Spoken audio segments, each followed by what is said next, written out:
If your beats are quiet, I'm gonna go step by step and show how I make mine as loud as possible. The first step in any great mix, any good mix, any bad mix is always rooted in the gain staging. It's extremely important to have your sounds leveled and balanced before you send them to a mixer track. Make sure if you got sounds that don't got a lot of presence, but you want them to be more upfront, turn them up a little bit. If you got sounds that are overbearing and need to sit back a little bit, turn them down a little bit. Make sure everything is properly balanced before you ever start mixing. A mistake I used to make was pulling my sounds too low in my channel rack. So by the end of my mixing process, the beat was never loud enough in the first place. After I feel like all my layers and all my sounds is all balanced and gain staged appropriately, that's when I'll take them to the mixer. Normally I continue to level again on the mixing rack because I'm messing with the stereo separation of all my layers. Certain sounds that I want more in the background, I'm giving them a little bit more width and then pulling their volume down a little bit. Width of a sound creates perceived loudness, so your brain will think something is louder just because it's getting wider. So you have to keep that in mind when you're leveling. If you widen something out, you might have to pull it down a little bit to keep it at its same level in the context of the mix. Now that I went through and leveled again and edited the stereo separation on all my melodies,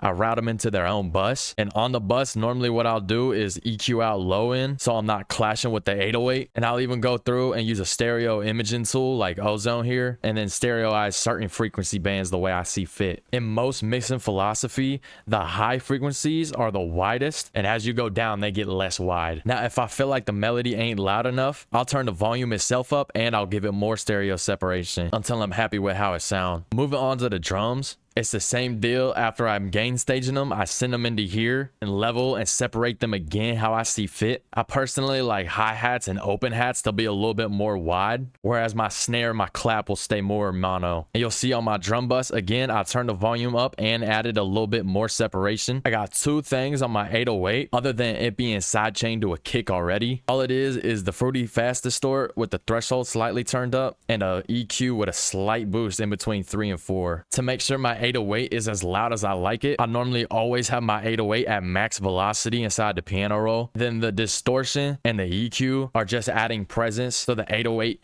can cut through the phone speaker a little bit better. After I got my melodies and my drums balanced and separated the way that I like them, I'm gonna route my melody bus and my drum bus into their own send. And here I got an 1176 on some New York parallel compression. And all that mean is that you're routing everything into compression and then pulling back the wetness until you like how it sounds. This helped to get that grittiness and that raise in volume from the compressor while not clipping and distorting and sacrificing quality. Normally do this parallel compression on my drum bus instead of the full send, but on this specific mix I felt like the melody could use some glue with